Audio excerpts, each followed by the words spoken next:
నమస్కారం అండి. ఇక్కడ ఒక ఎంపీ గారు కూడా ఉన్నారు ఇక్కడ, మల్లిరవి గారు.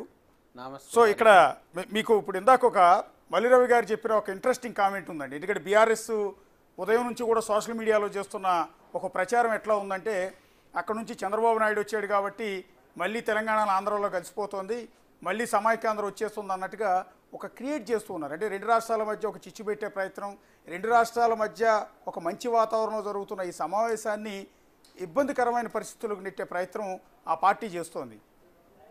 దాని గురించి మీరేమంటారు? ఒకటండి, ఇప్పుడు ఉన్మాదంతో ఉన్న వాళ్లకు సెల్ ఫోన్ ఒక ఆయుధం. వాట్సాప్లో వాళ్ళకు ఏది దోస్తే అది పెడతా ఉంటారు. ఇక మనకు తెలుసు బీఆర్ఎస్ పెయిడ్ వారియర్స్ ఎట్లా ఉంటారు. వాళ్ళకి జీతాలు ఇచ్చి పెట్టమంటే వాళ్ళు పెడతారు. కానీ దాన్నో పెద్ద ఇంపార్టెంట్ ఇష్యూ అన్నట్టు మన టీవీలలో దాని గురించి ప్రాముఖ్యత ఇచ్చి అడగడం అనేదే అది అంత సమంజసంగా లేదు. ఎందుకంటే ఎవరో తిక్కోడు నేను చంద్రమండలానికి పోతా అంటే మీరు టీవీ కెమెరాలు పట్టుకొని ఆయన చంద్రమండలానికి ఎట్లా పోతాడు, ఎందుకు పోతాడు అన్నట్టుగా ఉంది.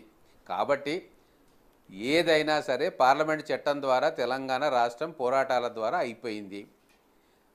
అటు సూర్యుడు ఇటు వచ్చినా ఇటు అటు పోయినా కూడా మళ్ళీ అది సమైక్యాంధ్ర వచ్చే ప్రశ్నే లేదు. వాళ్ళు ఎవరో తెలియకుండా తలమాసిన వాళ్ళు వాట్సాప్లలో పెట్టుకుంటే దాన్ని తీసుకొచ్చి టీవీలలో క్వశ్చన్లు అడగడం బాగుండదు. మళ్ళీ భవిష్యత్తులో మీరు దయచేసి అడగకండి. ఎందుకు అంటే ప్రజాస్వామ్యాన్ని అవమానపరిచినట్టు, ఉద్యమకారులను అవమానపరిచినట్టు.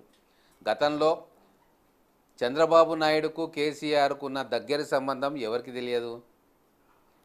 తన కుటుంబంలో వేరే పేరు పెట్టుకుంటే ఎన్టీఆర్ను ప్రసన్నం చేయనికే పేరు కూడా మార్చిన వ్యక్తులు కల్వకుంట్ల చంద్రశేఖరరావు గారు. 2009లో నేను టీఆర్ఎస్ పార్టీలో ఉన్నా.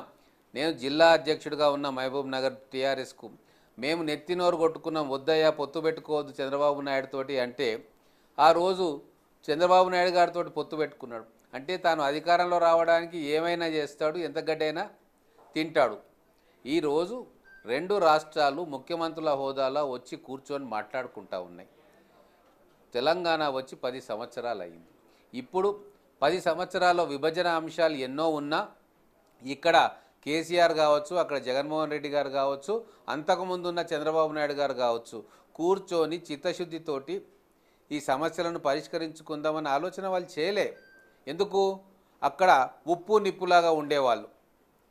వాళ్ళు ఒక రైవల్స్ లాగా ఆ రోజు వాళ్ళు బిహేవ్ చేసిండ్రు. అటు కేసీఆర్ కావచ్చు, చంద్రబాబు నాయుడు కావచ్చు. కేసులు పెట్టడము, తర్వాత ఇక్కడ నువ్వు ఉండొద్దు వెళ్ళిపో అనడము, వారు అలాగే పౌరుషంగా మాట్లాడటము, ఇవన్నీ కూడా చరిత్ర. కానీ ఇప్పుడు ప్రజలు మారినరు, ఆవేశాలు తగ్గినాయి. ఎంతో పరిణితి చెందిన తర్వాత తెలుగు ఓటర్లు తీర్పునిచ్చిండ్రు. తెలంగాణలో ఒక నియంత్రణ అంతమంది ఇచ్చిండ్రు. ఆంధ్రప్రదేశ్లో ఒక ప్రజాస్వామిక నిరంకుశ పాలన చేసిన జగన్మోహన్ రెడ్డి గారిని ఓడించిండ్రు.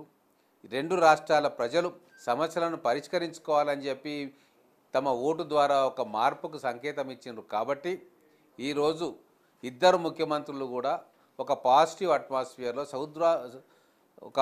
అట్మాస్ఫియర్లో చర్చలు జరుపుకోవడానికి ముందుకు వచ్చిండ్రు.